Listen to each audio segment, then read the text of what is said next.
Hello friends, आज आप पढ़ेंगे कक्षा 10 के विज्ञान विषय जो कि पार्ट 2 अम्ल, क्षारक एवं लवण। तो आप सबसे पहले इसमें देखेंगे जो पार्ट 2 है अम्ल, क्षारक एवं लवण। उसमें सबसे पहले शुरुआत होती है अम्ल।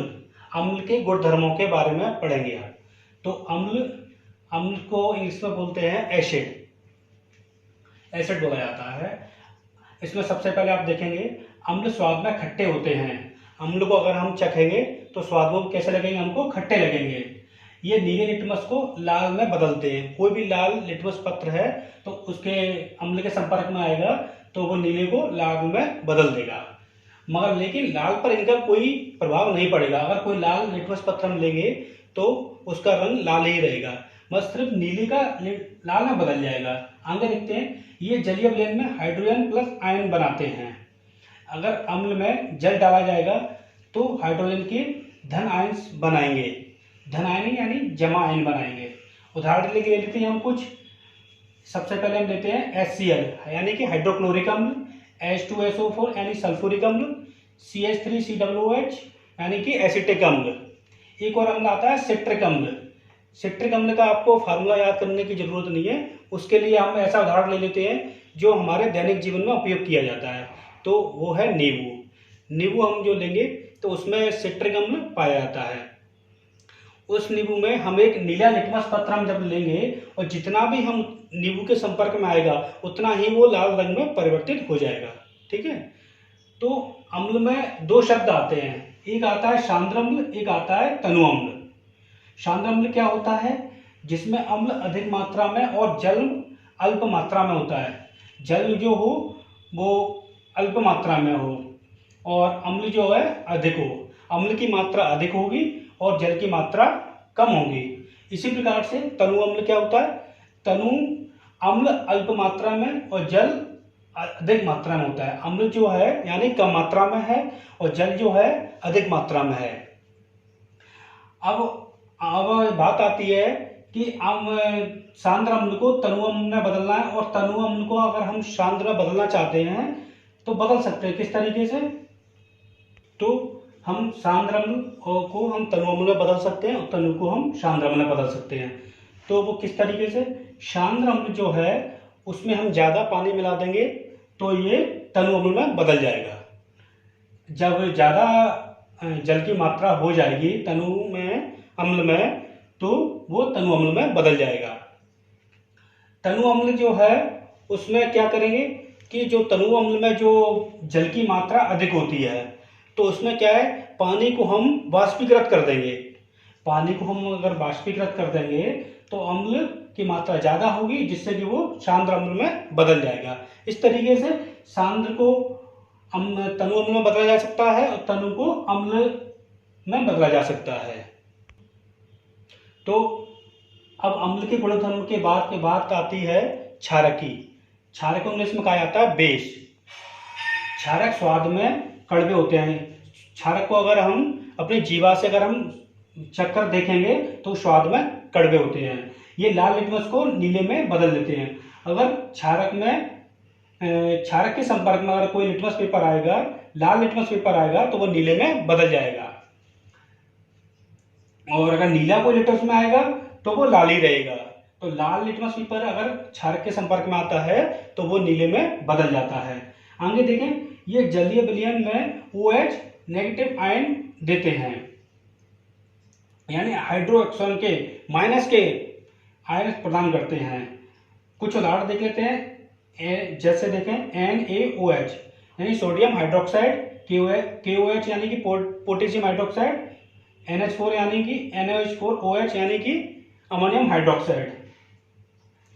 प्रयोगशाला में ये आपको देखने के लिए मिलते हैं। तो इस तरीके से देखा जाता है। तो हम दैनिक जीवन का एक उदाहरण ले लेते हैं क्षारक के लिए कि एक साबुन हमने ले लिया और साबुन के संपर्क में अगर लाल लिटमस पेपर हम उसे लगाते हैं तो क्या होगा, वो नीला हो जाएगा। कैसा हो जाएगा? वो नीला हो जाएगा। लाल लिटमस पेपर अगर हम साबुन के संपर्क में लेंगे तो उतना ही वो नीला हो जाएगा। क्षारक के बाद एक शब्द और आता है क्षार। मगर कुछ बच्चे उसमें कंफ्यूज हो जाते हैं कभी कभार एग्जाम में कि क्षारक और क्षार में क्या अंतर है। तो क्षारक का ही एक शब्द है क्षार।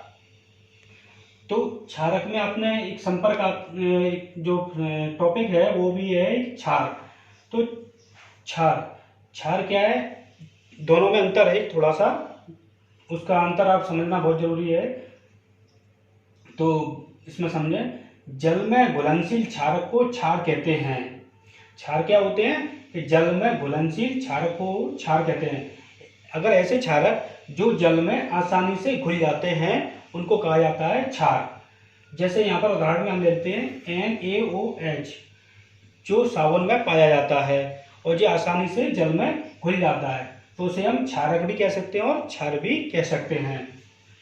अम्ल और क्षारक के गुणधर्म बताने के बाद एक बात आती है, तो आगे बात आएगी अब और शब्दों की।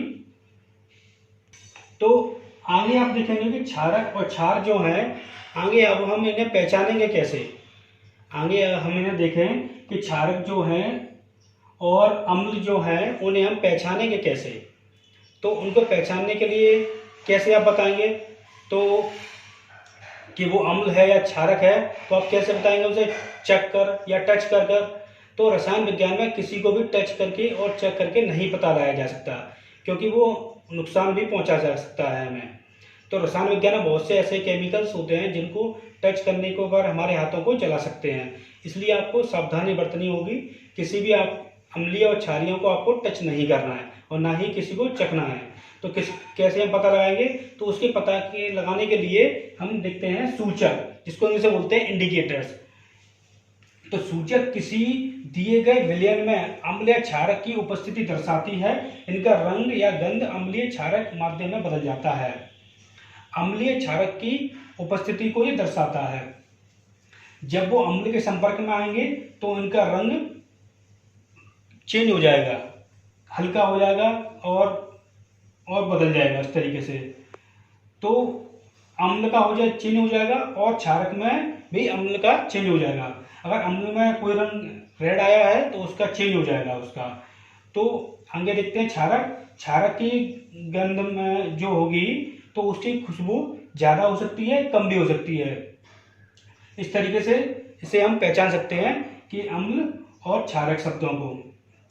तो सूचक जो हैं, सूचक 3 प्रकार के होते हैं: प्राकृतिक सूचक, कृत्रिम सूचक, संश्लेषित सूचक, गंधीय सूचक। तो इसमें सूचक में क्या होगा, अम्ल का उल्टा होगा क्षारक। अम्ल का रंग ये है व्हाइट आएगा तो उसका दूसरा रंग आएगा। क्षारक में अगर गंध आएगी तो उधर नहीं आएगी। इस तरीके से हम पहचान सकते हैं। तो प्राकृतिक सूचक, कृत्रिम सूचक और गंधीय सूचक, इस तरीके से सूचक हैं। इन तीनों सूचकों के बारे में एक एक करके हम विस्तार पूर्वक समझेंगे।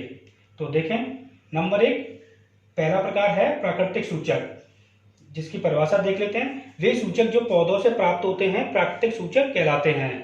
प्रकृति में जो हमारे क्या होते हैं, पेड़ पौधे, तो ऐसे सूचक जो पेड़ पौधों से प्राप्त होते हैं उन्हें प्राकृतिक सूचक कहा जाता है। उदाहरण के लिए हम ले लेते हैं लिटमस और दूसरा लेते हैं हल्दी। ये दोनों ही पेड़ पौधों से मिलते हैं। अम्ल और क्षारक कैसे हम बताएंगे, तो कैसे ये हम बताएंगे कि ये अम्ल है और ये क्षारक है। तो कोई नीला लिटमस पत्र अगर अम्ल के संपर्क में आएगा तो वो हो जाएगा लाल, और लाल लेंगे तो वो कैसा हो जाएगा, नीला। तो ये क्षारक का पता लगा सकते हैं हम और अम्लीय पता लगा सकते हैं।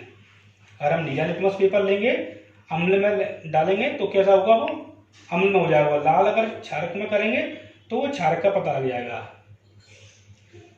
अब हल्दी का नोटिस किया होगा आपने कि हल्दी जो संपर्क में आने पर उसका रंग कैसा होता है, पीला हो जाता है। हल्दी का रंग पीला ही होता है प्राकृतिक, तो वो अपना रंग परिवर्तित नहीं करती है। तो मगर हल्दी जब क्षारक के संपर्क में आती है तो उसका रंग लाल हो जाता है। कि कई बार क्या होता है, हम खाना खाते हैं तो उसका रंग जब गिर जाती है हल्दी तो उसका रंग कैसा हो जाता है, उसको हम जब धोते हैं साबुन से तो उसका रंग कैसा हो जाता है, लाल। क्योंकि क्षारक में क्या होता है, साबुन, तो उसके अगर संपर्क में हल्दी आएगी तो कैसा हो जाएगा, लाल रंग हो जाएगा। और अम्ल में कैसा होता है, पीला। ठीक है।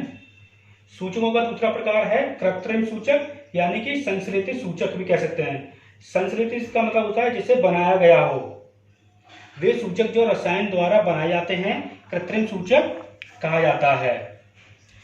जो रसायन यानी जो केमिकल द्वारा प्रयोगशाला में, लेबोरेटरी में बनाए जाते हैं उन्हें कृत्रिम सूचक कहा जाता है, यानी कि संश्लेषित सूचक भी कहा जा सकता है। उदाहरण में ले लेते हैं हम फेनोल्फ्थैलीन नंबर 1, नंबर 2 मेथिल ऑरेंज। ये दोनों उदाहरण हो गए हमारे। अभी किस तरीके से अम्ल और क्षारक को प्रदर्शित करेंगे। तो फेनोल्फ्थैलीन जब अम्ल के संपर्क में आता है तो इसका रंग अपरिवर्तित होता है, पानी जैसा हो जाता है अम्ल में फेनोल्फ्थैलीन का, इस तरीके से हो जाएगा। तो क्षारक में देखेंगे हम, तो क्षारक के संपर्क में हम इसे लाएंगे तो क्षारक के संपर्क में लाने पर इसका रंग कैसा होता है, गुलाबी, यानी गहरा गुलाबी कह सकते हैं या बैंगनी कह सकते हैं, इस तरीके से हो जाता है। इसी प्रकार से मेथिल ऑरेंज, मेथिल ऑरेंज जब अम्ल के संपर्क में आएगा तो उसका रंग लाल हो जाता है। मेथिल ऑरेंज का अम्ल के संपर्क में आने पर लाल हो जाता है। और अगर मेथिल ऑरेंज क्षारक के संपर्क में आएगा तो उसका रंग हो जाएगा पीला। इस प्रकार से हम अम्लीय और क्षारीय प्रवृत्ति रंग द्वारा हम दर्शा सकते हैं, प्रदर्शित कर सकते हैं। गंधीय सूचक प्रकार है गंधीय सूचक, जिसे हम अपनी नाक से पता लगा सकते हैं सूंघकर। जिन पदार्थों की गंध अम्लीय या क्षारक माध्यम में बदल जाए उन्हें गंधीय सूचक कहते हैं। अगर अम्ल में गंध यानी खुशबू, जो भी बदबू या खुशबू कहेंगे, उसकी कम या ज़्यादा हो जाए तो उस तरीके से हम पहचान सकते हैं। जो विलयन होगा वो अम्लीय होगा या क्षारीय होगा। उदाहरण ले लेते हैं हम प्याज का रस नंबर 1, नंबर 2 वेनिला, नंबर 3 लौंग का तेल। ये किस प्रकार से अम्लीय और क्षारक माध्यम को बताएंगे। तो जो प्याज का रस है अम्ल के संपर्क में आएगा तो तीक्ष्ण गंध आएगी, तो तीक्ष्ण माने ज़्यादा आएगी, तो प्याज की जो भी बदबू या खुशबू जो आप समझते हैं वो बढ़ जाएगी। और क्षारक के माध्यम में आता है तो जब हम क्षारक विलयन में हम प्याज का रस डालेंगे तो कोई गंध नहीं आएगी। ठीक है, तो इस तरीके से हम पहचान सकते हैं। प्याज का हम रस डालेंगे अम्ल में तो तीक्ष्ण आएगी, ज़्यादा आएगी तो अम्लीय पहचान सकते हैं और ये विलयन अम्लीय है। और अगर गंध नहीं है तो वो क्षारक माध्यम है। इसी प्रकार से हम वेनिला, जो आइसक्रीम फ्लेवर होते हैं, वेनिला आइसक्रीम आपने खाई होगी, वही ये वेनिला है। वेनिला अम्ल के संपर्क में आने पर उसकी खुशबू समान होगी और क्षारक के संपर्क में आते हैं कोई भी इसमें से गंध नहीं आती, इसकी समान रहती है अम्ल में और क्षारक में कोई गंध नहीं आती। इसी तरीके से लौंग का तेल, उसकी खुशबू या तेल की जो भी खुशबू या गंध है वो उसकी समान रहेगी अम्ल में और क्षारक में कोई भी गंध नहीं आती। इस तरीके से आप पहचान सकते हैं कि लौंग का तेल जो उदाहरण दिया है गंधीय सूचक का, और वेनिला और प्याज का रस, इस तरीके से आप पहचान सकते हैं। Thank you. तो इस तरीके से आपने देखा कि चैप्टर 2 अम्ल, क्षारक एवं लवण, तो इसमें मैंने आपको अम्ल यानी एसिड, इसको इंग्लिश में बोला जाता है। दूसरा आपको पॉइंट बताया था मैंने, इसके जो अम्ल हैं उसके 2 पॉइंट होते हैं, सांद्र अम्ल और दूसरा होता है तनु अम्ल। तो अम्ल के बाद आता है क्षारक, क्षारक के बारे में आपको बताया जिसको इंग्लिश में बोलते हैं बेस। उसके बाद मैंने आपको बताया है क्षार, ये क्षारक का ही एक पार्ट है और इसी के अंतर्गत आता है ये। तो इन दोनों को पहचानने के लिए अम्ल और क्षारक, इन दोनों को हम पहचानेंगे कैसे, उसके लिए हम प्रयोग करते हैं सूचक का, जिसे इंग्लिश में बोलते हैं इंडिकेटर्स। तो सूचक अम्ल और क्षारक दोनों को बताता है। तीसरा पॉइंट आपका आता है नेक्स्ट, इनके पहचानने के बाद आपको मिलेगा, सूचक के बाद आता है प्राकृतिक सूचक जो हैं इसमें पाए जाते हैं। सूचक में नंबर 1 होता है प्राकृतिक सूचक, नंबर 2 होता है कृत्रिम सूचक जिसे बोलते हैं संश्लेषित सूचक, जिसे भी लेबोरेटरी में बनाया जा सकता है। नंबर 3 आता है गंधीय सूचक। इस तरीके से मैंने आपको प्राकृतिक सूचक, कृत्रिम सूचक और गंधीय सूचक, इन तीनों के बारे में मैंने आपको आज समझाया है। मुझे उम्मीद है आपको यह पसंद आया होगा।